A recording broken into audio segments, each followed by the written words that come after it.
So guys आज हम लोग डिस्कस करेंगे about the central line insertion.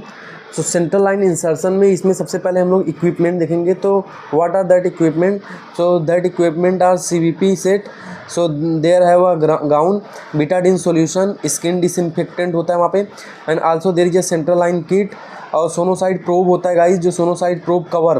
तो जो यहाँ पे सोनोसाइड मशीन होती है, मतलब जो बेड साइड अल्ट्रासाउंड होता है, तो उसमें डिफरेंट प्रोब्स होते हैं। तो जिस प्रोब से हम लोग उसको देखेंगे IG इंटरनल जुगुलर वेन को, उसके लिए जो प्रोब है उसको हम लोग कवर करने के लिए होता है सोनोसाइड प्रोब कवर। उसके बाद लिग्नोकेन होता है गाइस, उसको इन्फिल्ट्रेट करने के लिए जहाँ से हम लोग को इंसर्ट करना है। उसके बाद ग्लव्स होता है गाइस, और सिरिंज और नीडल्स होता है। उसके बाद सोनोसाइड मशीन होती है, that is bedside ultrasound होता है जो। उसके बाद guys always take the inform consent, and उसके बारे में पेशेंट को बताना है about the disadvantage and about the advantage. और उसके बाद सिंस जो कोगुलोपैथी पेशेंट है उनमें हम लोग सेंट्रल लाइन नहीं डालते हैं, इसलिए अगर पेशेंट में थ्रोम्बोसाइटोपेनिया होगा तो पेशेंट में कॉम्प्लिकेट कर सकता है वो। तो कोगुलेशन प्रोफाइल हमेशा करना है। तो ये प्लेटलेट्स काउंट, INR ये सब देखना है अपने को। उसके बाद गाइस मेन इंपॉर्टेंट चीज़ जो होता है ना, अब हम लोग सेंट्रल लाइन कहाँ इंसर्ट करते हैं? लार्ज वेन में। So there is a three insertion side: internal jugular vein, femoral vein and subclavian vein. So mainly we will discuss about the insertion at the jugular vein here. तो internal jugular की anatomy पहले देखते हैं guys.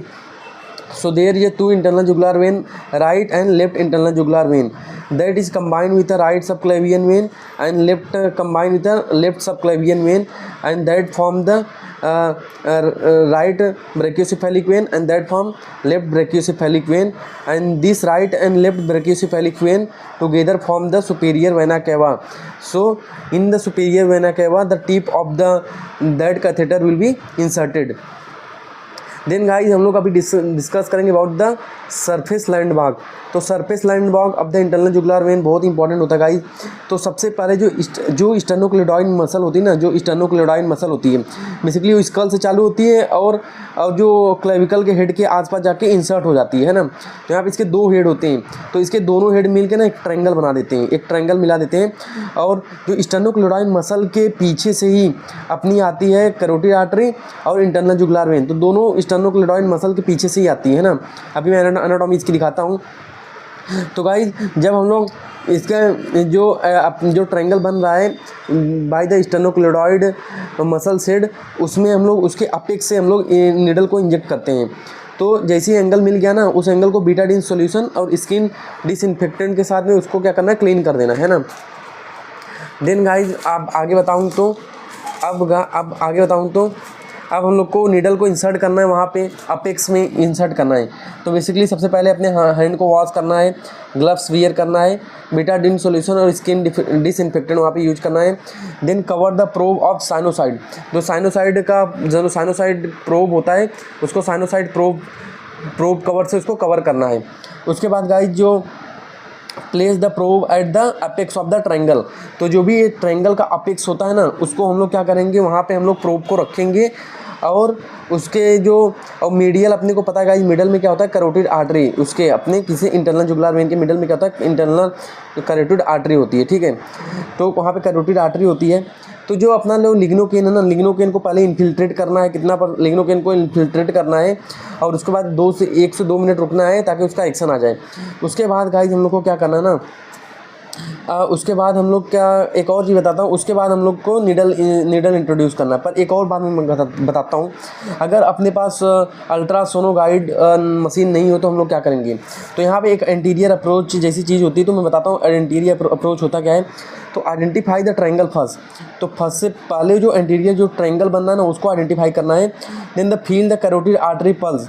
तो carotid artery pulse को feel करना है, ठीक है, उस ट्रायंगल में, और रिट्रैक्ट करना है away from the internal jugular vein. तो इंटरनल जुगुलर वेन से थोड़ा सा उसको हटाने का है। Then introduce the needle, then उसमें नीडल इंट्रोड्यूस करना है। अब गाइस जब हम लोग पेशेंट का पोजीशन सबसे पहले लेते हैं कैथेटर इंसर्शन के पहले, तो हेड का जो पोजीशन है ना, वहाँ पे फ्लैट होना चाहिए, या तो पेशेंट का जो होता है टेंडलबर्ग पोजीशन होना चाहिए, मतलब हेड लो और जो फुट क्या होना चाहिए, अप होना चाहिए, हेड लो फुट अप होना चाहिए। तो ये टेंडलबर्ग पोजीशन होती है। विद द हैंड ऑफ, अब गाइस हम लोग क्या करेंगे, एक हैंड से हम लोग प्रोब को पकड़ेंगे तो देखेंगे इंटरनल जुगुलर वेन को उस पर पिक्चर में, और एक हैंड से हम लोग को नीडल को इंसर्ट करना है। तो एक से प्रोब को पकड़ेंगे और एक से नीडल को इंट्रोड्यूस करेंगे। उसके बाद गाइस डिसकनेक्ट द सिरिंज, जैसे मैंने नीडल को इंसर्ट कर दिया ना तो वहाँ पे ब्लड आएगा, तो वैसे ही हम लोग को सिरिंज को डिसकनेक्ट कर देना है।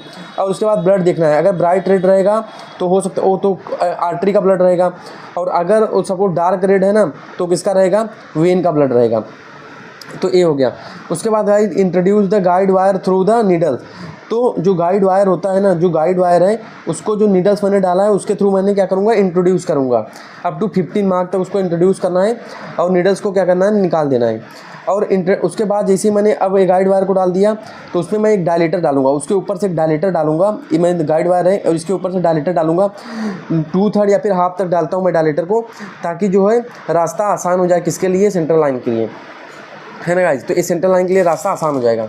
देन मैं अब उसके आगे का स्टेप क्या है, take the triple lumen line, मतलब जो ट्रिपल ल्यूमन लाइन है उसको मैं लूँगा और इंट्रोड्यूस करूँगा थ्रू द गाइड वायर। अब उस गाइड वायर के थ्रू मैं उसको इंट्रोड्यूस करूँगा। उसके बाद क्या करूँगा, मैं रिमूव द गाइड वायर। अब मैं गाइड वायर को क्या करूँगा, रिमूव करूँगा। और कितना इंसर्ट करने का है, वो क्या बोलते हैं, सेंट्रल लाइन को 14 सेंटीमीटर तक एडल्ट में होता है, 14 to 50 सेंटीमीटर तक हम लोग एडल्ट में डालते हैं। उसके बाद रिमूव द गाइड वायर और चेक ऑल द पार्ट, मतलब चेक ऑल द पोर्ट, जो पोर्ट होता है सब पोर्ट को एस्पिरेट करके और फ्लश करके चेक करना है। याद रखना गाइस, जब भी हम लोग एस्पिरेट कर रहे हैं या फिर फ्लश कर रहे हैं तो हमेशा इंजेक्शन का कैसा होना चाहिए, वर्टिकल पोजीशन में होना चाहिए, वर्टिकल मैनर में होना चाहिए सिरिंज। तो सिरिंज हमेशा वर्टिकल मैनर में उसको एस्पिरेट करना है और फ्लश करना है। अगर गाइस एस्पिरेट अच्छे से हो रहा है मतलब उसका फ्लो ठीक है, और उसके बाद फ्लश करना है, उसको फ्लश सही से हो रहा है मतलब वो ठीक है, वहाँ पे पेटेंट है। तो उसके बाद फिक्स बाय द सूचर, उसके बाद हम लोग ड्रेसिंग कर देते हैं। उसके बाद कॉन्ट्रा इंडिकेशन, मतलब कोगुलोपैथी में हम लोग नहीं देते, और infection at the insertion site है तो इसमें हम लोग सेंट्रल लाइन इंट्रोड्यूस नहीं करते। तो गाइस मैं पूरा बता दिया, मतलब मैं एक बार इसको रिवाइज कराऊँ गाइस। तो सबसे पहले मैं सेंट्रल लाइन का जो होता है, सेंट्रल लाइन की जो भी मतलब मेरी किट्स वगैरह हैं सब मैं लूँगा, ठीक है। तो सबसे पहले मैं वो ट्रायंगल ढूंढूंगा। ट्रायंगल ढूंढने के बाद उसमें अपेक्स वाला पार्ट है, जो कि अब ट्रायंगल किससे बना, हेड ऑफ द स्टेनोक्लेडॉइन मसल से बना। अब इसके नीचे से क्या जा रही है, मेरी कैरोटिड आर्टरी और इंटरनल जुगुलर वेन, तो जस्ट इसके मीडियल होता है कैरोटिड आर्टरी। अब गाइस मैं क्या करूँगा, अगर मैं अल्ट्रासाउंड गाइडेड है तो मैं जो प्रोब रहेगा उसको मैं कहाँ पे रखूँगा, उसको मैं रखूँगा यहाँ पे अपने अपेक्स ऑफ द ट्रायंगल में। तो अपेक्स ऑफ द ट्रायंगल में रखूँगा। उसके बाद अपेक्स ऑफ द ट्रायंगल पे रखने के बाद मैं क्या देखूँगा, वहाँ पे देखूँगा कि मतलब मेरा इंटरनल जुगुलर वेन दिख रहा है कि नहीं दिख रहा है। तो अभी मैं गाइस पूरा पिक्चर के थ्रू दिखाता हूँ तो आप समझ जाओगे, ठीक है। तो जस्ट अ सेकेंड गाइस।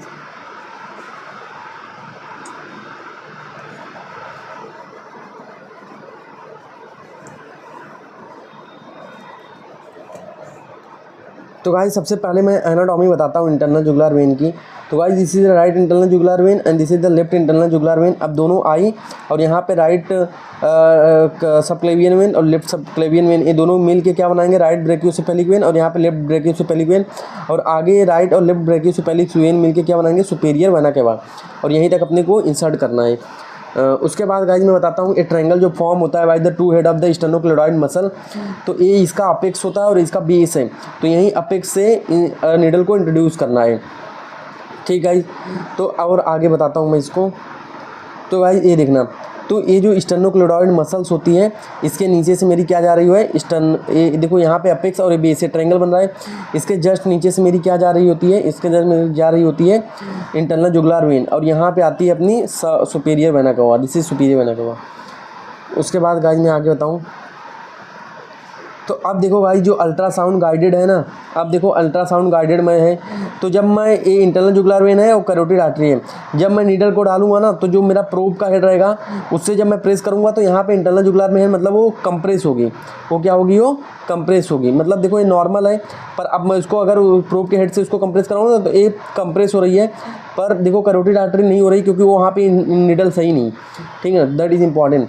अब देखो गाइस, अब देखो सबसे पहले स्टेप बताता हूँ, इंसर्ट अ नीडल तो मैंने नीडल को सबसे पहले इंसर्ट किया, उसके बाद मैंने सिरिंज को क्या किया, हटा दिया। अब सिरिंज को हटाने के बाद उस नीडल के थ्रू मैं गाइड वायर को डालूंगा। गाइड वायर को हम लोग को 15 तक डालने का है। देन इसके बाद रिमूव द नीडल, उसके बाद मैंने नीडल को रिमूव कर दिया।